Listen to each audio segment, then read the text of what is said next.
사무엘하 20장 18절 말씀을 같이 보시겠습니다.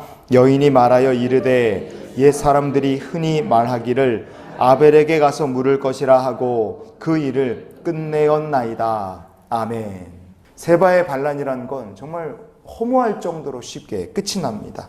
하나님께서 해결을 해버리신 거예요. 그것은 다윗이 호들갑을 떨고 걱정했던 거와 상관없이 세바의 반란은 아무것도 아니었다는 뜻입니다. 성경을 우리가 좀 보면요, 사무엘하 20장 14절 말씀을 같이 보시겠습니다. 세바가 이스라엘 모든 지파 가운데 두루 다녀서 아벨과 벳마아가와 베림 온 땅에 이르니 그 무리도 다 모여 그를 따르더라 그랬습니다. 세바는 이스라엘 모든 지파들 사이를 두루두루 다니면서 사람을 모은 거죠. 그러나 우리가 눈여겨볼 것이 무엇이냐, 세바를 따르는 사람들이 생각보다 그리 많지 않았습니다. 그러니까 이 세바라는 사람의 반역이라는 것은 이 찻잔 속의 태풍처럼 아무것도 아닌 거예요. 다윗이 전혀 호들갑을 떨 일이 아니었지만 다윗은 그렇게 걱정하고 호들갑을 떨었어요. 왜 염려했느냐? 이유는 간단합니다. 그가 하나님을 놓쳤기 때문에 그래요. 하나님께서는 다윗이 문제를 만날 때 무슨 일을 만나든지 어떻게 그가 대처하고 어떻게 문제들을 해결해 나가기를 원하셨겠습니까? 그가 애통하며 하나님 앞에 먼저 찾아 하나님 앞에 나오는 자, 하나님의 이름을 붙드는 자가 되기를 하나님 원하셨어요. 그 힌트를 우리가 이 세바라는 사람의 반역이 끝난 성읍의 이름에서 우리가 볼 수 있습니다. 세바가 도망을 친 성읍의 이름이 15절 말씀에 보면 벳마아가 아벨 이렇게 같이 붙여서 얘기합니다. 같은 동네라는 얘기예요. 이 부분을 히브리어 본문으로 보면 벳아벨라흐 이렇게 되어 있습니다. 벳아벨라흐 이렇게 되어 있는데 아벨이라는 말과 마아가라는 말을 붙여놔서 베하벨라흐 이렇게 되어 있는 겁니다. 아벨이라는 말이 무슨 뜻이냐? 슬퍼한다라는 뜻이에요. 모urn이라는 뜻입니다. 벳마아가라는 말은 뭐냐? House of Pressure. 그래서 핍박을 받는 자의 집, 고난을 당하는 자의 집, 그런 의미가 있습니다. 근데 순서가 아벨 그리고 벳마아가가 아니라 15절 말씀에 벳마아가 아벨 이렇게 얘기를 하고 있어요. 여러분 이 부분을 우리가 주목해 봐야 됩니다. 하나님께서는 이 과정을 통해 다윗에게 뭔가를 보여주신 거예요. 뭔가를 보여주신 것이냐? 바로 벳마아가 아벨이라는 이름을 바꾼 겁니다. 바꿔서 얘기를 불러요. 무슨 말이냐? 사람이 고난과 어려움을 겪고 그 인생이 슬픔에 빠졌을 때 그때 사람이 제일 먼저 해야 될 일이 무엇이냐? 그것이 바로 하나님을 찾는 것이다 하는 것을 성읍의 이름을 바꿔서 하나님께서 얘기를 해 주시는 겁니다. 세바의 반란은 어떻게 됐느냐? 사무엘하 20장 15절 말씀을 우리가 이어서 보시겠습니다. 이에 그들이 벳마아가 아벨로 가서 세바를 애우고 그 성읍을 향한 지역 언덕 위에 토성을 쌓고 요압과 함께한 모든 백성이 성벽을 쳐서 헐고자 하더니 그랬습니다.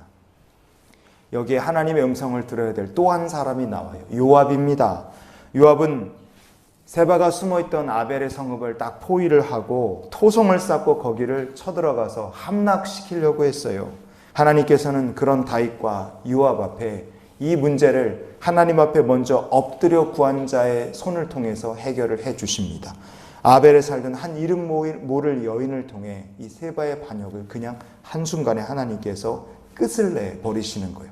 그리고 나서 아벨을 함락시키려고 토성을 쌓으려고 했던 요압에게 한 여인을 통해 하나님께서 이렇게 말씀을 하십니다. 오늘 본문 이야기예요.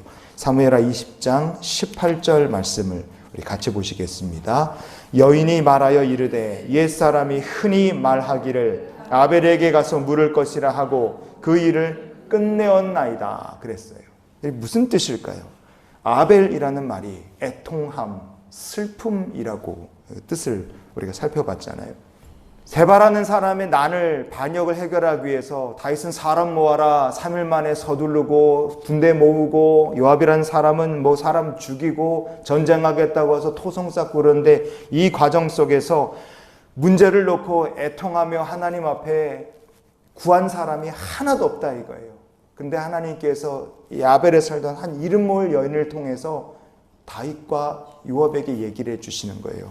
우리 조상들이 애통함으로 하나님께 아뢰면 문제 해결이 온다고 우리가 그렇게 들었다. 그거를 요압에게 말해주는 거예요. 여러분, 이것은요, 하나님은 보이지 않고 자기 힘과 능력으로만 세상을 살고 문제를 해결해 보겠다고 방방 뛰고 고민하고 괴로워하던 다윗과 요압을 향해 주신 하나님의 마음이었어요. 너희가 제일 먼저 문제를 만나면 찾아야 될 것이 무엇이냐? 그것은 하나님 앞에 애통함으로 엎드리는 것이 문제 해결의 첫 번째 순서라는 걸 하나님께서 가르쳐 주신 겁니다. 여러분, 예수님께서 이렇게 말씀하셨죠. 마태복음 5장 4절에 애통하는 자는 복이 있나니 그들이 위로를 받을 것이며, 주께서 이렇게 말씀하셨어요.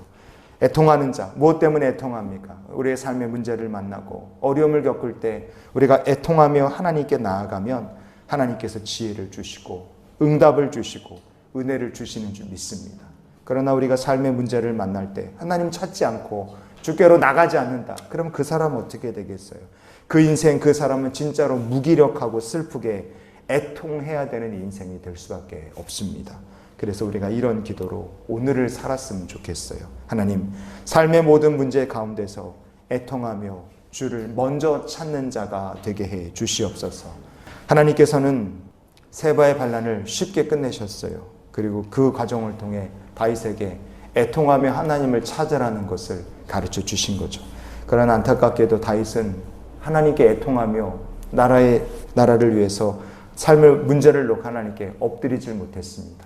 그 뒤에 이어진 것이 무엇이냐? 바로 3년의 기근과 블레셋과의 전쟁이 다윗의 왕국에 또 찾아들게 됩니다. 여러분, 삶의 문제는 우리의 삶에 계속 찾아옵니다. 우리가 애통하며 하나님께 엎드리지 못하면 문제 해답을 찾을 수가 없어요. 그러나 애통하며 하나님께 나아갈 때 하나님 은혜 속에서 우리의 삶 속에 문제 해결의 열쇠를 찾게 될 줄 믿습니다.